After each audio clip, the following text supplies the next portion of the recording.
rejoice and be glad in it. This is the day that the Lord has made.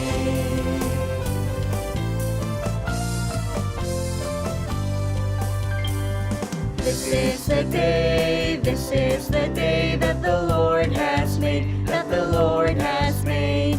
We will rejoice and be glad in it, and be glad in it. For this is the day that the Lord has made. We will rejoice and be glad in it. This is the day that the Lord has made.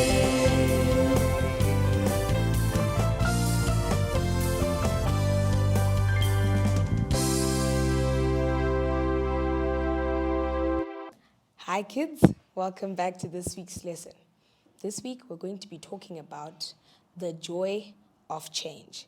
If you remember last week we talked about what exactly change is, and Jesus was preaching in little stories called parables, which is an earthly story with the heavenly meaning.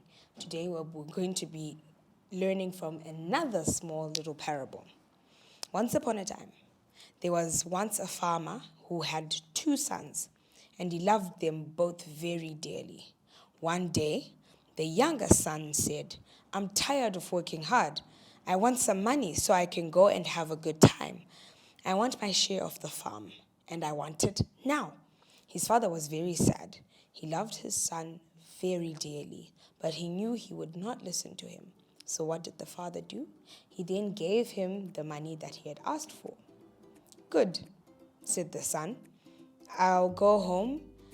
I'll go to town and have fun with my friends." When he got to the town, he said, "I'll have a party." He took that purse of money and he took out half of the coins he was given. He bought food, drink, and fancy clothes. Lots and lots of people came to his party, and they had a great time. The son said, "This is fun. I'll do it once again." So he brought more food and more drinks and more clothes, and he had yet another party. Lots more people came, and they all had a very good time. The son then said, "This is good fun. I'll do it again." But this time, the purse was empty. He had no money left. "I can't have another party," he said. He was so sad. The people who had come to his parties didn't want to be his friends anymore. Why would you think that is?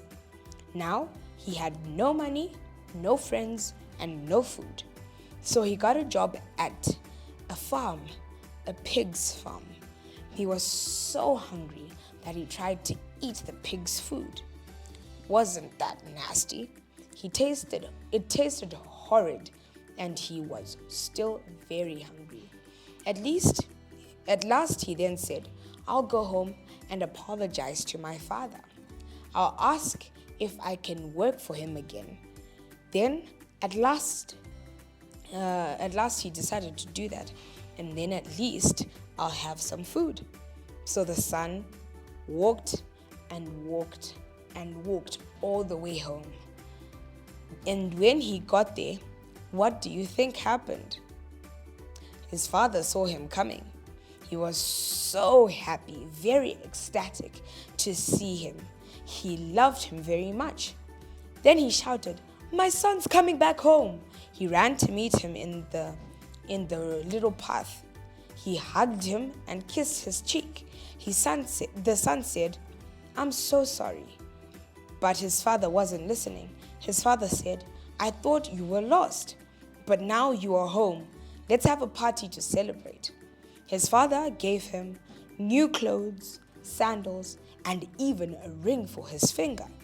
They had a wonderful party, and the son ate as much as he wanted, and he was so glad that he had come home. He knew that his father loved him very dearly, no matter what. Now let's talk a little bit about the story. The father had thought he had lost his son, but it's good to see that the son swallowed his pride and accepted that he had a problem and went back to his father to apologize.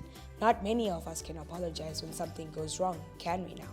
Apology is a very good thing because it brings us back to the people that we love, and it fixes things when there's some stuff that are going wrong.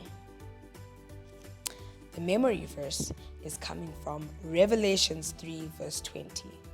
And it reads, God said, I stand at the door and I knock. I will come in. The father was very happy when his son came back.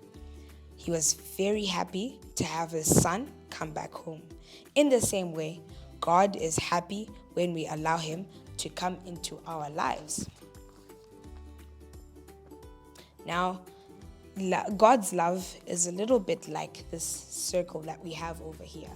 If you take a look at it, you can't see where exactly it starts and where it ends. It means that God's love has no beginning and has no end for us. He loves us all the time and unconditionally. Unconditionally meaning that no matter what, God will still love us. The father in the story did not stop loving his son. What made the father sad? Was it that he wanted the money from him and wanted to cut all ties with his father and didn't want anything to do with his father, or that he left his father? What do you think was the main reason for the father's sadness? The son going away and doing the wrong things, probably. What made the father glad? I think what made the father glad was when the son came back home. The father in the story is a bit like God, because God will always love us no matter what we do. Sometimes we make him sad. Can you think of examples whereby you do things that make your parents sad?